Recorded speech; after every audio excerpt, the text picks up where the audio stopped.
نحمده ونصلي على رسوله الكريم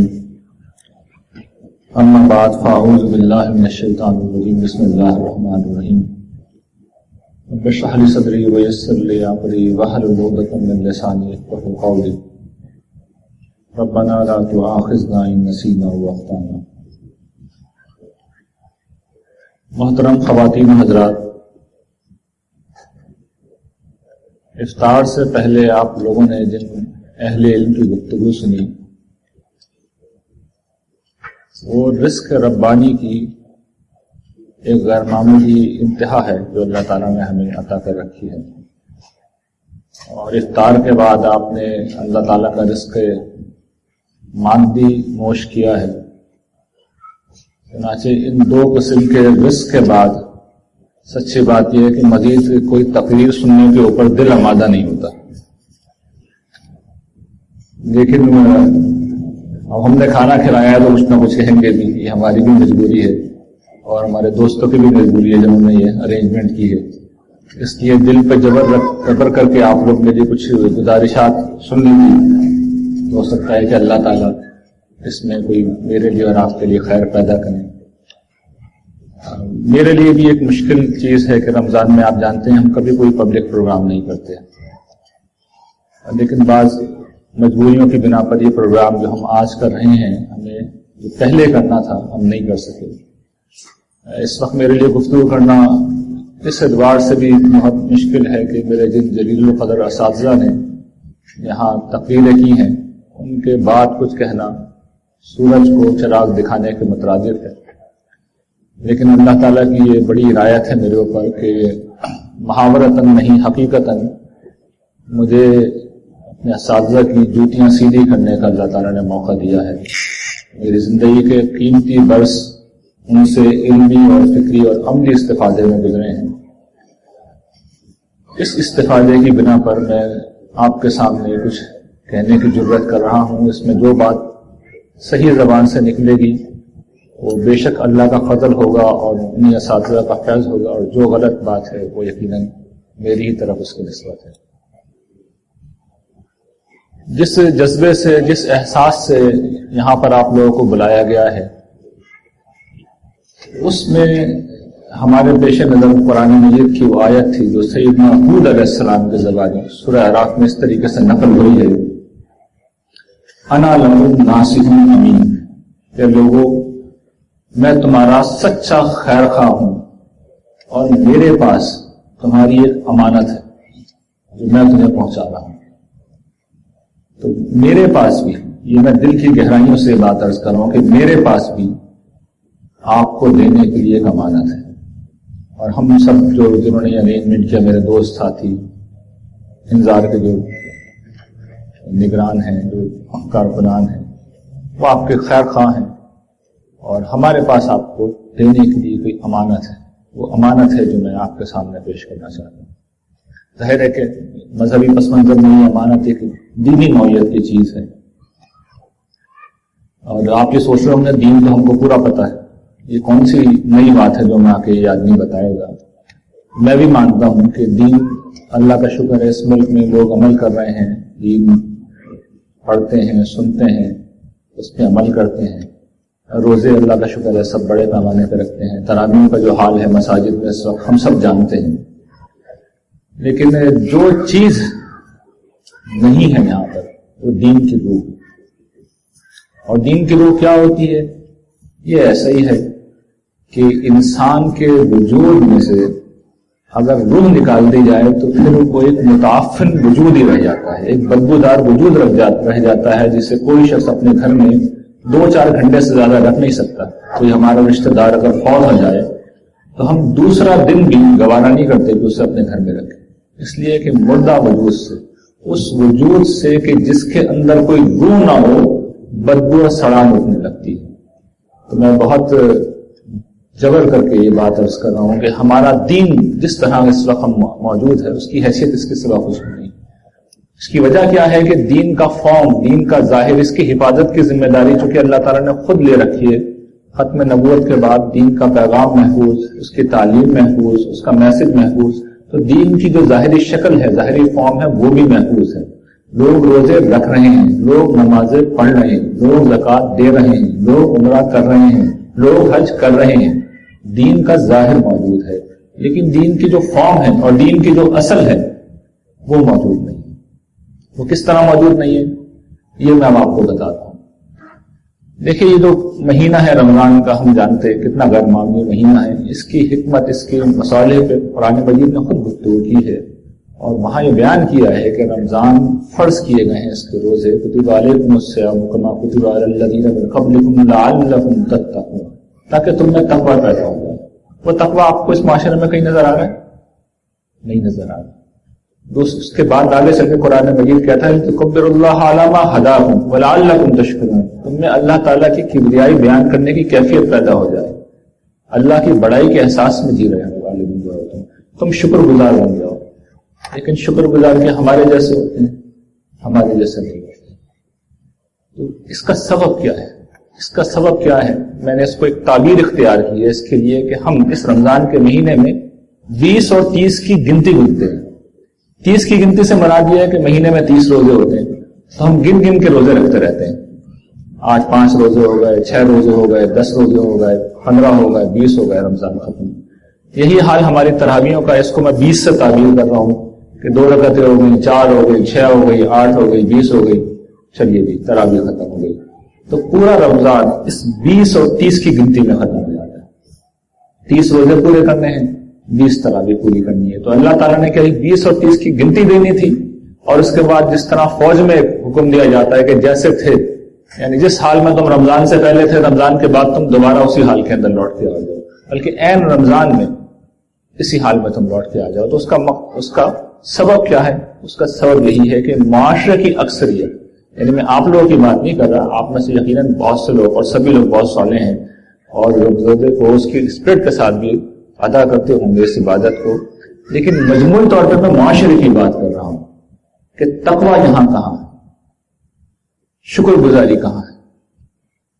تو یہ شکر گزاری، یہ تقویٰ کیسے پیدا ہو، یہ میں مختصر الفاظ میں اب آپ کے سامنے رکھ رہا ہوں. دیکھیے انسان ایک نفسیاتی وجود ہے. نفسیاتی وجود کا مطلب یہ ہوتا ہے کہ انسان کا ایک جسم ہے، ایک دھڑ ہے، اسی سے ہم ایک دوسرے کو پہچانتے ہیں، ایک دوسرے کا تعارف حاصل کرتے ہیں، اس کی ہم نگہداشت کی بھی فکر کرتے ہیں، اس کی صفائی کی بھی فکر کرتے ہیں. لیکن ہم جانتے ہیں کہ انسان اصل میں ایک شخصیت کا نام ہے جس کو روح سے بھی تعبیر کیا جاتا ہے. اور میں نے مثال دے کے یہ بتایا کہ جس روز یہ روح نکل جائے، لوگ اس مردے کو دوسرے دن تک بھی گھر میں نہیں رکھتے. تو یہ جو شخصیت ہے، ہم اپنے روزے کو اس شخصیت سے غیر متعلق رکھتے ہیں. اور اس کو متعلق رکھنے کا طریقہ کیا ہے؟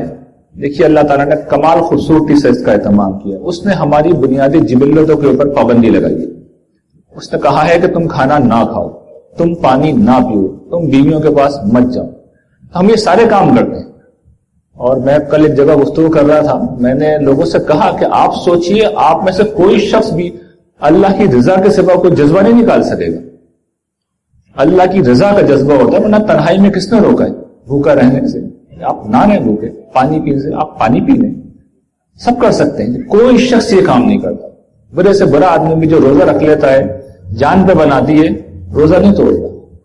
لیکن ہم اپنے نفسیاتی وجود کو اس پورے عمل سے غیر متعلق کر لیتے ہیں. حالانکہ ہونا یہ چاہیے کہ ہم یہ سوچیں ہم کر کیا رہے ہیں. دیکھیے قرآن مجید اس کو بڑے کمال طریقے سے بیان کرتا ہے. وہ کہتا ہے وَلِتُكَبِّرُوا اللَّهَ عَلَىٰ مَا هَدَاكُمْ.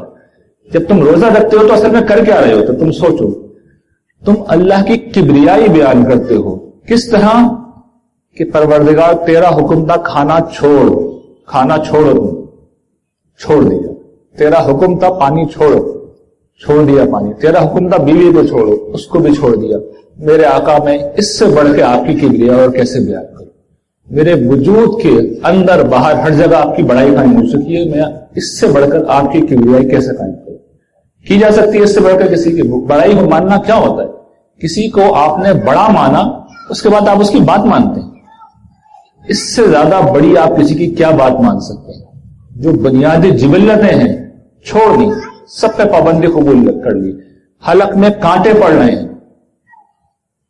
پیاس کے مالے حالت خراب ہو جاتی ہے، سب بھوک لگی ہوتی ہے، نہیں کھاتے.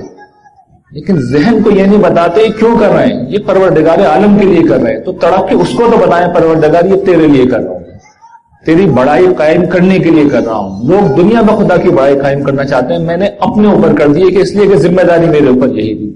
اب یہاں سے تقویٰ پھر پیدا ہوتا ہے کہ انسان پھر اپنے آپ سے مخاطب ہو کر کہے کہ پروردگار یہ تو چھوڑ دیا، اب حکم کیجیے اور کیا چھوڑنا ہے۔ آپ کہیں گے جھوٹ چھوڑ دو، چھوڑ دو گا۔ آپ کہیں گے بدکاری چھوڑ دو، چھوڑ دوں گا۔ آپ کہیں گے حرام کھانا چھوڑ دو، وہ بھی چھوڑ دوں گا۔ جو آپ کا حکم آئے گا میں چھوڑتا چلا جاؤں گا۔ یہی تقویٰ ہے، یہی تقویٰ ہے۔ لیکن ہم اپنے ذہن کو اپنے عمل سے متعلق نہیں کرتے۔ یعنی یہ ایسا ہی ہے کہ لوگ ایک دوسرے سے ایک دوسرے سے مل رہے ہیں تو ہاتھ میں آئے کوئی شخص آپ سے اور وہ کہیں ادھر ادھر دیکھ رہا ہو، آپ کیا محسوس کریں گے؟ کوئی توجہ نہیں دی اس نے آپ کو۔ ہم رمضان میں اللہ تعالیٰ سے ایسے ہی ملتے ہیں، یعنی نمازوں میں بھی اللہ تعالیٰ سے ایسے ہی ملتے ہیں کہ دھیان ہمارا کہیں ادھر ادھر ہوتا ہے، شخصیت کہیں ادھر ادھر ہوتی ہے۔ دھیان کا مطلب ہے شخصیت کہیں ادھر ادھر ہے، تو ہماری نماز میں بھی ہم کہیں ادھر ادھر رہتے ہیں، ہمارا جسم اللہ کے سامنے گر پڑا ہوتا ہے۔ تو اس پڑے ہوئے جسم کا اللہ تعالیٰ کو کچھ نہیں کرنا، وہ بولتے ہیں شخصیت کا ہے۔ شخصیت تو تجارت کر رہی ہے، شخصیت تو گھر کے مسئلے حل کر رہی ہے۔ یہی روزے میں ہوتا ہے، یعنی روزے میں نا طاقتی آتی ہے انسان کے اندر، ساتھ میں تقویٰ آنا چاہیے، ہمارے اندر غصہ آ جاتا ہے، جھنجھلاہٹ آ جاتی ہے، یعنی ہم اپنے نفسیاتی وجود کو بالکل الٹی سمت میں لے جاتے ہیں۔ تو یہ روزے کی روح ہے۔ پھر دوسری چیز قرآن مجید کہتا ہے لعلکم تشکرون، یہ جو بھوک ہوتی ہے، یہ جو پیاس ہوتی ہے، اسے آدمی میں تڑپ پیدا کرنا چاہیے کہ پروردگار اگر تو میرا کھانا مستقل روک لے۔ اور یہ کوئی اتنی عجیب بات نہیں ہے، اس دنیا میں 10 طرح کے مسائل ہوتے ہیں۔ کچھ لوگوں کے گلے میں کینسر ہو جاتا ہے، ایک قطرہ پانی کا گلے سے نہیں اتار سکتے۔ لوگوں کے پاس پیسے نہیں ہوتے کھانا کھانے کے لیے، کچھ نہیں کھا سکتے۔ لوگوں کے دانتوں میں تکلیف ہو جاتی ہے، منہ میں تکلیف ہو جاتی ہے۔ آپریشن میں تو آپ میں سے بہت سے لوگ گزرے ہوں گے، ڈاکٹر 24 گھنٹے پہلے 36 گھنٹے پہلے کھانا پانی بند کر دیتے ہیں۔ پروردگار جب چاہے ہم اس مقام کے اوپر پہنچا دیں، خالی پیٹ اور اس پیاس کے ساتھ جو انسان کے گلے کو خشک کر دے۔ ہمیں تڑپ کے اللہ تعالیٰ کا شکریہ ادا کرنا چاہیے، پروردگار ہم ایک ایسی کائنات میں رہتے ہیں جہاں ایک قطرہ پانی کا نہیں ہے، تو نے اس دنیا میں پانی پیدا کیا جو میرے لیے اس وقت ساری دنیا کے مشروب سے زیادہ لذیذ ہے، اور افطار کے وقت تو مجھے دے دے گا، یہ تیری کیسی عنایت ہے۔ تو ساری زندگی مجھے دیتا ہے، ساری زندگی کھلاتا ہے، ساری زندگی پلاتا ہے۔ میں تیری حمد کرتا ہوں، تیری تسبیح کرتا ہوں، میں تیری تعریف کرتا ہوں۔ یہ وجود، یہ ہستی، یہ شخصیت ہم اللہ تعالیٰ کو دینے کے لیے تیار نہیں۔ جب تک یہ نہیں دیں گے تو گویا کہ جو میں نے مثال دی ہے کہ آپ کسی سے ملیں، آپ ہاتھ ملا رہے ہوں لیکن آپ کا چہرہ دائیں طرف ہے، آپ کا چہرہ بائیں طرف ہے، آپ بات کسی اور سے کر رہے ہوں، تو سامنے والا کیا محسوس کرے گا؟ اس نے مجھے توجہ نہیں دی، پھر وہ بھی پلٹ کے آپ کو توجہ نہیں دے گا۔ تو پھر میں ایک اور چیز کی طرف آپ کی توجہ دلا رہا ہوں کہ قرآن مجید یہ کہتا ہے کہ لعلکم تتقون لعلکم تشکرون، روزے کا یہ نتیجہ نکلنا چاہیے، نہیں نکل رہا۔ تو ابھی جو حدیث پڑھی گئی تھی یہاں پہ کہ روزے داروں کو ایک خاص دروازے سے جنت میں داخل کیا جائے گا، تو جب دنیا والا نتیجہ نہیں نکل رہا اور ہمیں نظر آ رہا ہے کہ نہیں نکل رہا، تو مجھے بتائیے کیا آخرت والا نتیجہ نکلے گا؟ کیا آپ باب الریان سے، کیا میں باب الریان سے جنت میں داخل ہوں گے؟ نہیں ہوں گے۔ کیا ہم جنت میں جا سکیں گے؟ نہیں جا سکیں گے۔ اگر روزہ رکھ کر وہ نتیجہ نہیں نکلا جو اللہ تعالیٰ کہہ رہے ہیں دنیا میں نکلنا چاہیے، تو روزہ رکھ کر وہ نتیجہ بھی نہیں نکلے گا جو اللہ تعالیٰ کہتے ہیں آخرت میں نکلنا چاہیے، نہیں نکلے گا۔ ہم اپنی آخرت کو اس دنیا میں بھی دیکھ سکتے۔ تو یہ پہلی چیز ہے جس کی طرف آپ کی توجہ مجھے دلانی تھی، روزے کے ساتھ ہم یہ معاملہ کرتے ہیں۔ اور دوسری چیز تو میں نے عرض کی تھی کہ 30 اور 20 کی گنتی میں قرآن مجید کے ساتھ ہم کیا کرتے ہیں نمازوں میں، بغیر سوچے سمجھے امام قرات کرتا ہے، ہم سن کے آ جاتے ہیں، سمجھتے ایک لفظ بھی نہیں۔ صحابہ کرام نے جب تراویح پڑھی یا رسول اللہ صلی اللہ علیہ وسلم نے انہیں اپنے پیچھے قرآن پڑھنے کے لیے کھڑا کیا 1-2 دنوں میں، تو اس کا سبب کیا تھا؟ اس کا سبب یہ تھا کہ اس زمانے میں ہر جگہ تو قرآن مجید نہیں ہوتے تھے اس طرح، جس طرح آج پرنٹنگ پریس کے دور میں ہر گھر کے اندر قرآن مجید ہے، اس طرح قرآن مجید نہیں ہوتے تھے۔ قرآن مجید صرف لوگوں کو یاد ہوتا تھا۔ اب ایسی شکل میں ظاہر ہے کہ قرآن مجید ہر شخص کو تو پورا یاد نہیں ہو سکتا، بیشتر لوگوں کو کم یاد ہوتا تھا، بہت سے لوگوں کو یاد بھی ہوتا تھا۔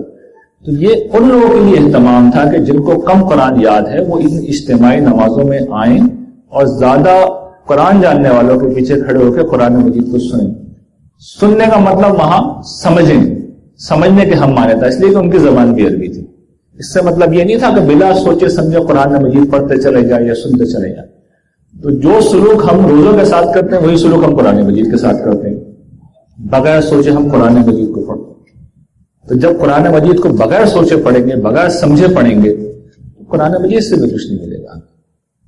تو اس پہ بھی مجھے توجہ دلانی ہے, اور بہت مختصر الفاظ میں میں آپ کو یہ بتا دوں گا کہ قرآن مجید کا خود اپنا میسج, اس کی روح, اس کا خلاصہ کیا. قرآن مجید کے دیکھیں 6,500 آیات ہیں. ان سب کو اگر آپ تفصیل سے پڑھیں گے تو اس میں بہت کچھ بیان ہوا ہے, لیکن مختصر ترین الفاظ میں اگر آپ پوچھیں قرآن مجید میں بیان کیا ہوا ہے, تو قرآن مجید بتانے یہ آتا ہے کہ لوگوں, یہ دنیا جسے تم حقیقت سمجھ بیٹھے ہو, جسے تم سب کچھ سمجھ بیٹھے ہو, یہ عارضی ہے, یہ فانی ہے, یہ دارالامتحان ہے. اصل زندگی آ رہی ہے, اصل زندگی وہ ہے.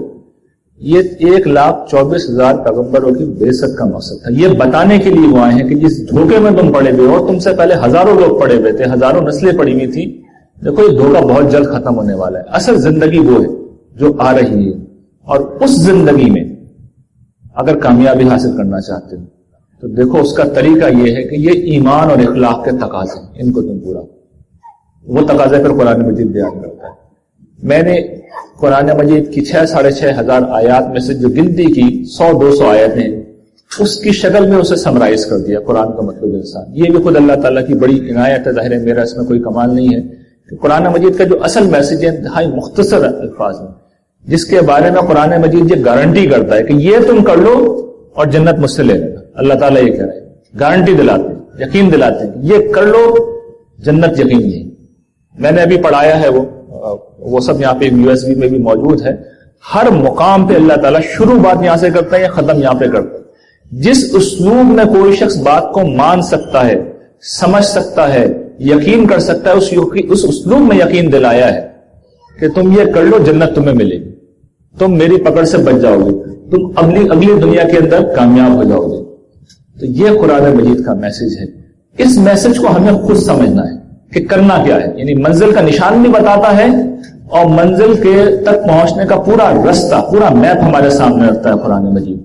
اس نقشے کے مطابق اب ہمیں اپنی زندگیوں کو ڈھالنا ہے, ہمیں خود عمل کرنا ہے. یہ ہمارا پہلا کام ہے.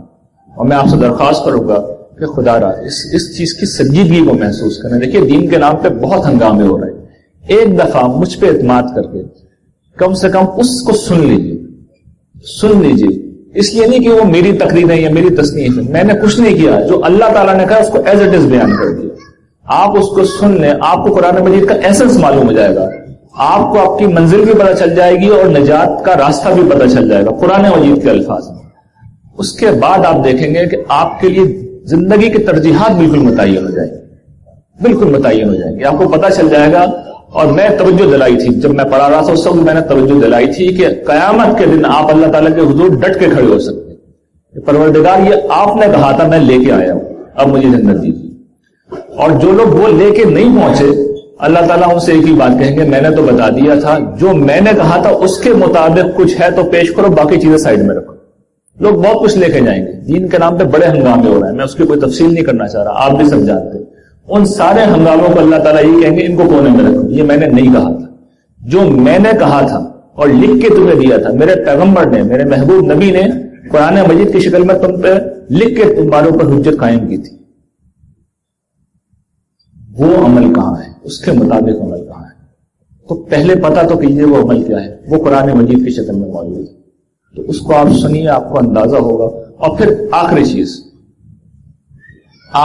جو اس معاشرے کا مسئلہ ہے, ایک میں نے عرض کی تھی کہ ہم جو امانت میرے پاس ہے آپ کی, وہ روح دین ہے, جس سے میں نے آپ کو آگاہ کیا. میں نے آپ کو بتایا ہے کہ عبادت, خاص طور پر روزے کی روح کیا ہے, قرآن مجید کی روح کیا ہے, اس کا پیغام کیا ہے. دوسری جو چیز کہا گیا روح دین کے بعد, دعوت دین. میں اور آپ اس معاشرے کی بہت محدود اقلیت ہے, یعنی آپ بہت اچھے لوگ ہیں, آپ لوگوں کا میں ذاتی طور پر بھی جانتا ہوں, لیکن آپ لوگ بڑی محدود اقلیت ہے. اقلیت کیوں ہے؟ اس لیے کہ آپ نے اپنی اچھائی کو اپنے تک محدود کیے رکھا ہے. آپ اس معاشرے تک اسے نہیں پہنچا رہے, نہیں پھیلا رہے. یہ معاشرہ مجھ سے اور آپ سے کہیں زیادہ بڑا ہے, ہم سے ہزاروں گنا زیادہ بڑا ہے. اور معاشرہ اصل میں وہ لوگ ہیں, سماج میں جو کچھ ہو رہا ہوتا ہے, اگر قتل ہو رہے ہوتے ہیں تو آپ میں سے کون ہے جس نے کسی کو قتل کیا؟ کوئی نہیں کرتا. آپ میں سے کون ہے جس نے زنا بدکاری کی؟ کسی نے نہیں کی. آپ میں سے کون ہے جو چوری کرتا ہے؟ کوئی نہیں کرتا.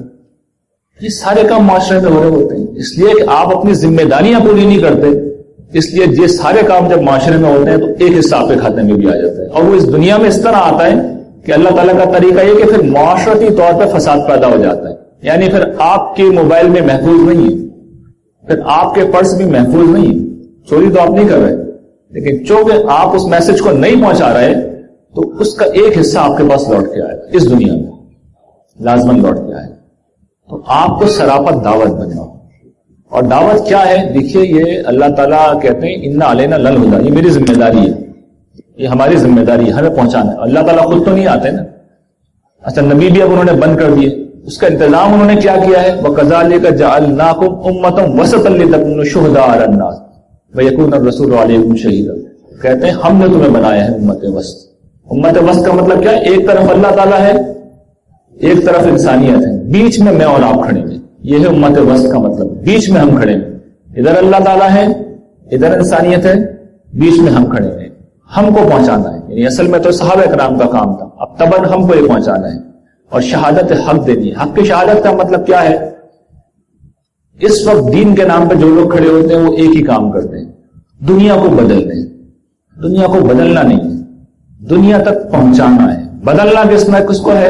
بدلنا اپنے آپ کو ہے۔ یہ وہ فرق ہے جو دینداروں کو سمجھ میں نہیں آتا، اور سمجھا کے ہم تھک گئے۔ دیکھیے دنیا کو نہیں بدلنا، کوئی نبی بھی بدلنے نہیں آیا، دنیا خود بدلے گی، دنیا مان لے گی تو خود بدل جائے گی۔ دنیا تک پہنچانا ہے، بدلنا اپنے آپ کو ہے۔ جب آدمی دنیا کو بدلنے کی کوشش کرتا ہے تو بڑی فرسٹریشن ہوتی ہے، بڑی مایوسی ہوتی ہے، انسان بہت نیگیٹو ہو جاتا ہے، اس لیے کہ دنیا نہیں بدلتی۔ یہ اللہ کی اسکیم نہیں ہے، اسکیم نہیں ہے اللہ تعالیٰ کی۔ بدل جائے تو بہت اچھی بات ہے، لیکن ایسا شاذ ہی ہوا ہسٹری میں، چند پیغمبروں کے سوا یہ سعادت کسی کے حصے میں نہیں آئی۔ تو یہ مقصد نہیں ہونا چاہیے، سارا فوکس اس پہ ہونا چاہیے کہ پہنچا دیں، دنیا کو پہنچانا ہے، ابلاغ کرنا ہے۔ بدلنا کس کو ہے؟ بدلنا اپنے آپ کو، اس لیے کہ اس کے اوپر پکڑ ہوگی، میری اور آپ کی نجات اس کے اوپر منحصر ہے کہ ہم لوگوں کو بدلا ہے ہم نے یا نہیں بدلا۔ ہمارا اس کے برعکس رویہ کیا ہوتا ہے؟ یا تو دنیا کو بدلنے کی کوشش کر رہے ہوتے ہیں، یا جو نہیں بدلتے وہ نکتہ چینی کرتے رہتے ہیں، فلاں نے یہ کیا، فلاں نے یہ کیا، فلاں نے یہ کیا۔ اخلاقی پیمانے لے کر ایک میجرمنٹ ٹیپ لیتے ہیں، وہ دوسروں کو ناپتے رہتے ہیں۔ دوسروں کو نہ ناپیں، اپنے آپ کو ناپیں۔ فیصلہ میرا، آپ کا، میرے اور اپنے اعمال کے اوپر ہوگا، دوسروں کے اوپر نہیں ہوگا۔ تو اپنے اوپر محنت کرنی ہے، اور دنیا تک محنت جو کرنی ہے وہ پہنچانے کی، ابلاغ کرنے کی۔ یہ ایک پہلو سے ہماری ذمہ داری ہے ہمارے قریبی سرکل میں۔ اور قومی سطح پہ آپ اگر کچھ کرتے ہیں تو اس میں ظاہر ہے کہ مجھے اور آپ کو کچھ کرنے کی ضرورت نہیں، بڑے اہل علم نے کام کر دیا ہے، ان کے کام کو آگے پہنچانا ہے۔ جب ہم پہنچاتے ہیں تو گویا کہ ہم نے نصرت دین کا ایک بہت بڑا کام کر دیا۔ اس کا اجر اتنا زیادہ ہے کہ قیامت کے دن جب آپ کو اجر ملے گا تو آپ اندازہ نہیں کر سکتے۔ بلکہ میں نے پچھلے دنوں اپنے ساتھیوں کو ایک میسج کیا تھا، میں یہاں نہیں تھا، تو میں نے ان سے یہ کہا تھا کہ دعوت کے کام کی کیسی خوبی ہے کہ آپ تو کام کر کے فارغ ہو جاتے ہیں، اس کے بعد آپ سو گئے، آپ لیٹے ہوئے ہیں، آپ کھانا کھا رہے ہیں، آپ اپنے بیوی بچوں کے ساتھ مگن ہیں، کام دوسرا آدمی کر رہا ہے، اجر آپ کے کھاتے میں لکھا جا رہا ہے۔ اس سے بڑی کوئی بات ہوگی؟ دعوت کے کام کا فائدہ یہ ہے، آپ نے ایک دفعہ کام کیا، آپ فارغ ہو گئے، اب دوسرے کام کریں گے، لیکن فرشتے آپ کا اجر لکھیں گے، اور جتنے لوگ عمل کریں گے سب ایک حصہ آپ کے کھاتے میں لکھا جائے گا۔